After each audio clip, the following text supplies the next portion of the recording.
all the disrespect before you play back. Button check. Button check. What is up, Butt Check family? Welcome back to yet again, y'all. Another beautiful day of buttons that need to be checked. Chapters down below, sub button. Y'all already know it. Y'all know the drill. Take advantage, though, of that sub button. Well, not only the sub button, but the chapters, because we got at least like 2 or 3 stories, maybe even 4. We got a lot. So either way, we're about to unpack. Hope you guys are having a good day. Let's go.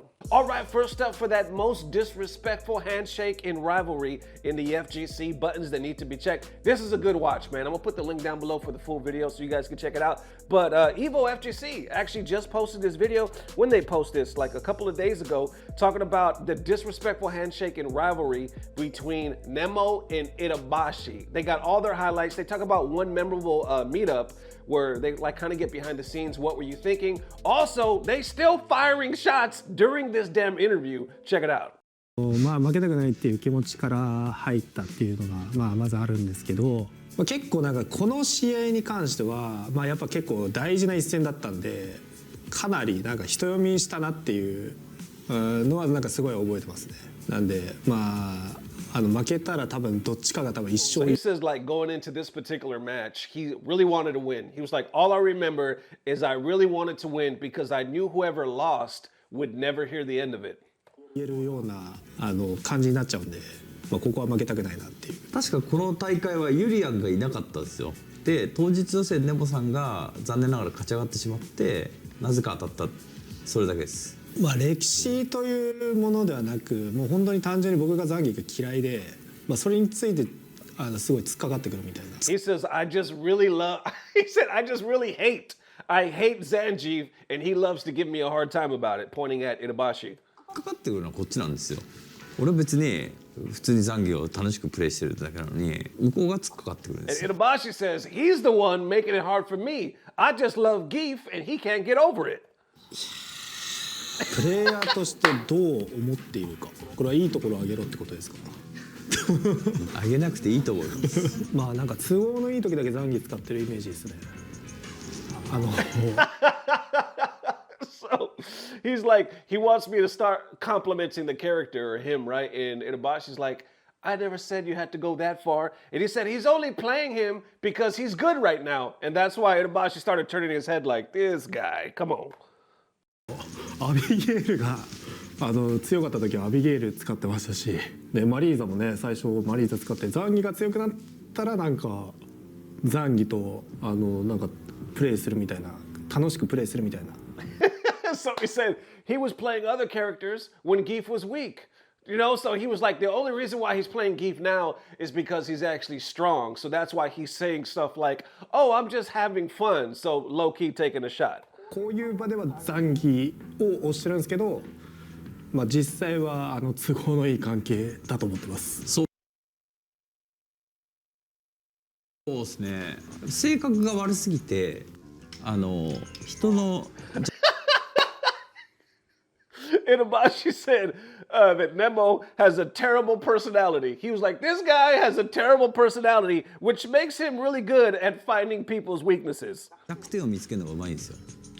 それが彼の唯一のいいとこだと思ってます。I do think He said that's one good thing I could say about this guy. Damn, that's the good thing. Talk about he has a terrible personality. That's the only one good thing. All right, but check this part out right here. we just want you guys to sit a little bit closer together. So if you guys can handle that, you mind moving a little bit closer? 大丈夫です。このままで。ああ、大丈夫。このままで。大丈夫、難しいです。All these matches are just gonna. Hilarious. They were like, hey, our producers want to know if y'all could sit a little closer. And they were like, nah, we're good right here.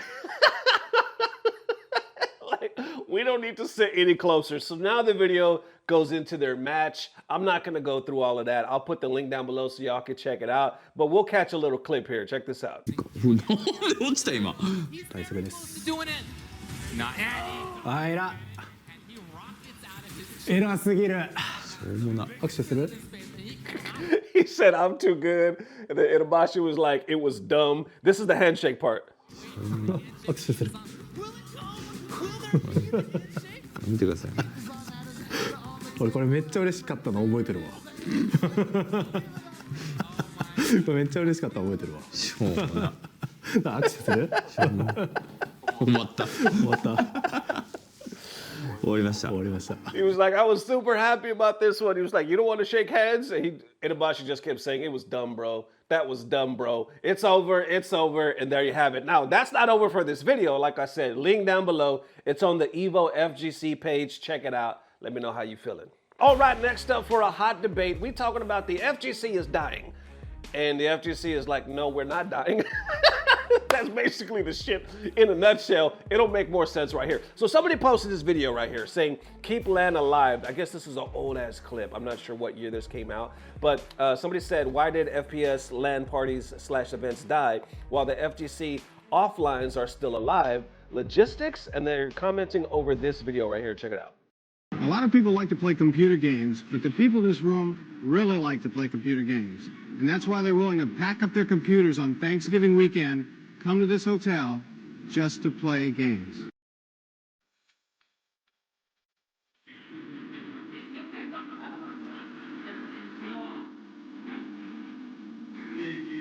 Let's do it. Young game, get the old, it's the odd couple, so let's do.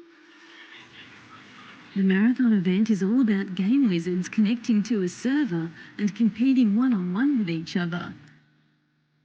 It comes down to is getting together with people, being able to yell at it, being able to, talk about, oh, it was so great when you killed me with that rocket, I didn't even know it was coming,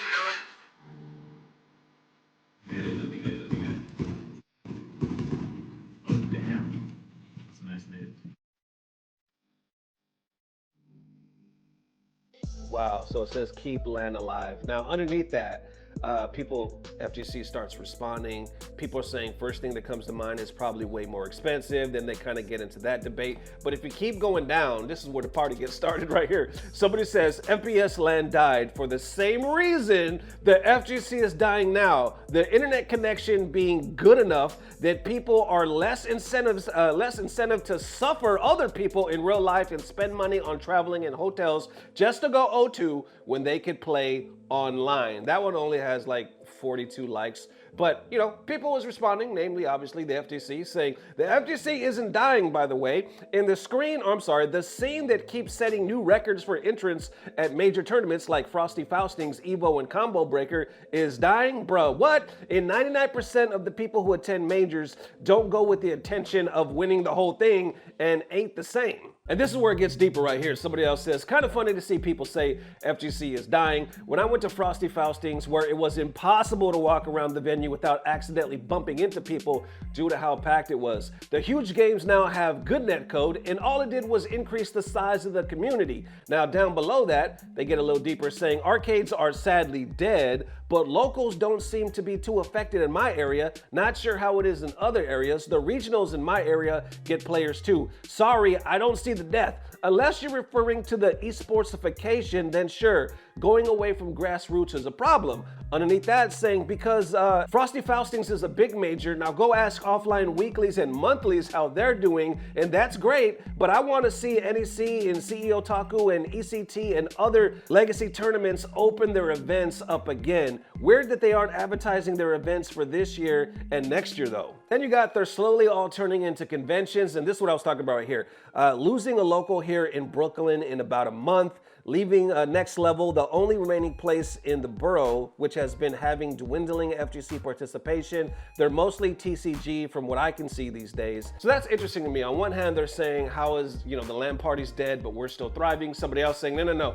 We're dying too. FGC is dying for the same reasons. It's all net code and people don't want to travel and spend the money. But then you got a lot of other people talking about, what are you even saying? Like, we went to Frosty Fausting's, it was so packed. Evo numbers is through the roof. We got more Evos than ever. We got more games than ever. There's no death in the FGC. But if you do bring it back, because there's been this debate for the longest time that our locals are disappearing, that arcades been dead, but we have a lot of people like, I guess, outside of the majors that seem it's almost impossible to keep it open. I mean, it's a fact. If we're gonna play devil's advocate real quick, we've been hearing this for the longest time. Locals, even like in New York and what was it, LA or just West Coast period, one of the biggest communities, and then slowly over time we've been hearing this closed down, that shut down, we don't have the numbers that we used to. There's still stuff, obviously, but if we're comparing it, so I guess in that sense, but is that also considered the esports gamification that he was talking about. But even going a step further, people are already posting about Evo this year. I see this one saying, yeah, I'm straight on Evo this year. Y'all have fun now. And he's showing the registering, like the price. And you see right here, $199 plus that, plus Sunday access, subtotal Vegas entertainment fee. The tax is $21.51, coming up to almost $300. And what I think is new is this as well. The Vegas Live entertainment tax is $21.51. I don't think that existed last year. Now, obviously, I don't think that's something that Evo could help because that's not their rules, but it's something that exists now. Matter of fact, when I did a little quick research, did a little quick Googleification, that a word, I'm just making shit up. Anyway, when I did that, I want to say the comparison compared to last year to this year, because that always happens. Every time Evo comes up, there's always a discussion like, oh, it's so expensive. Don't get me wrong, it is, but people, I guess, seem to forget that it was always expensive, like as far as the pricing. But check this out. Based on the results saying this year appears to be slightly cheaper or comparable to last year, but with higher hidden costs. The early bird passes for this year are listed at $192, including fees, while last year early bird passes were approximately $200. However, the new Nevada entertainment tax fees, this is it right here, the new Nevada entertainment tax/fees applies, adding roughly $20 to $25 to the cost. And then you see right here, early bird, no more registrants. This is it right here. Overall, while the base price for the earliest ticket is lower than the reported $200, for $225 the addition, or for last year, the addition to the new Vegas entertainment fee, not present in 24, and higher resort and resort fees. So that's it as well. So you got the new tax, but also you got rising hotel and resort fees may make the overall experience more expensive in 2026. So there you go. So how are we feeling, man? FGC, it is, and I say this all the time, but the worst of times, the best of times, because there is that feeling of grassroots going away. Obviously, there are some locals. Obviously, there's places, especially these majors, that are thriving. These tournaments, the numbers are going up. Online is thriving. So there's a community. I guess it's just a feeling of a shift of community. Like the old heads remember a time when it was all this way, and now it's more this way. Still community, it's just like you're getting a different feeling of the whole thing. But overall, doesn't look like it's dying anytime soon, but y'all let me know. And also let me know these next set of buttons, which leads me to this. Evo is releasing some early bird numbers, I guess, for Vegas, and check out the stats right here. So they're not giving us the exact registrants, like the total number, but this is the leaderboard. We have Street Fighter 6, Tekken 8, 2XKO is in third. Holy crap, if we're not talking about this damn game in every other video. 2XKO is number 3, above Strive, above Grand Blue, above City of the Wolves. The City of the Wolves got all the damn money. And 2XKO is number 3. Now, FGC is reacting real quick. We got Rooflemonger saying within expectation, honestly, but it's still good to see. Strong start for 2XKO, given the existing titans of the genre. And next year, Virtua Fighter 6 will easily take first place. How you feeling about that? Cap, I call Cap. No, nothing. Listen, I'm sounding like a hater right now. Nothing's beating Street Fighter. I'm sorry, and I'm just a Street Fighter fanboy, but that's not happy. Marvel Tokon can drop. That's not beating Street Fighter. No, I'm sorry. Well, that might. Listen, what I'm saying is, I don't see VF6 taking it. I think, honestly, Rooflemonger's just having a little fun. But how you feeling about this list, man? Check it out. Street Fighter, Tekken 8, 2XKO. Obviously, wonder if it's free to play. I don't think it is. Maybe this one's a sponsored one too, you know, because Frosty Faustings was sponsored, so it was free to play, which is why a lot of people said the numbers were so high. But if this one's not, that's impressive. That's impressive that 2XKO, I mean, is third, at least for now. But check this out, Invincible Versus. The damn game ain't even out yet, and that's pretty high for a game that nobody's played yet, so maybe people have a lot of faith in that game. We'll see. But going a little deeper, people say 2XKO breaking into the top 3 for entrance so far is so awesome to see. I am curious if they count duos as 1 or 2 entrants. That's interesting. And really hoping Invincible Versus gets a nice little bump in entrance once it actually releases. I have a feeling that that game will put on a show for the arena. And with that being said, it looks like 2XKO is still going above and beyond. Right here, PlayStation posted this just 7 hours ago, saying 2XKO cracks PlayStation Store download charts in January. Find out more of the game's back. If you go above here, check this out. 2XKO is top 3. behind Roblox, which my daughter absolutely loves, Fortnite. This is godlike for the initial launch of the free-to-play fighting game, obviously. So it's kind of like one of those things where, oh, it's free to play. That might obviously be the thing here, right? Might obviously. I just said might obviously. It's perfectly maybe, always maybe. You know what the hell I'm trying to say. Listen, High Guard, Marvel Rivals, 2XKO, Roblox, and Fortnite. There you have it. 2XKO sitting pretty. Now I did read, well, first of all, it's free to play. So I can imagine that has to be the reason why it's ranked so high. Why not? Why are you not gonna download a free game, especially if you heard about it, people talking about it? But there's a comment that I read, I couldn't find it just now, but I swear I saw it like last night, where somebody was saying the League community has been waiting for this game. If that's true, that is major. Because I've been saying the whole time, like, why are they not marketing to these guys? If you want the damn game to go through the roof, yes, FGC, yada, yada, but go after that community. And where's Tyler? Where's Tyler 1? He was just in the community doing big numbers over here and then playing some Street Fighter 6. And then I was like, oh shit, this is perfect timing. They're going to get some Tyler on this 2XKO. It's right up his alley. This shit's going to boom. And then he disappears. And I'm like, what the hell happened with that? I thought they were purposely going to bring him in for that. But then I think somebody said he just had another baby or something like that. So maybe he's taking time off.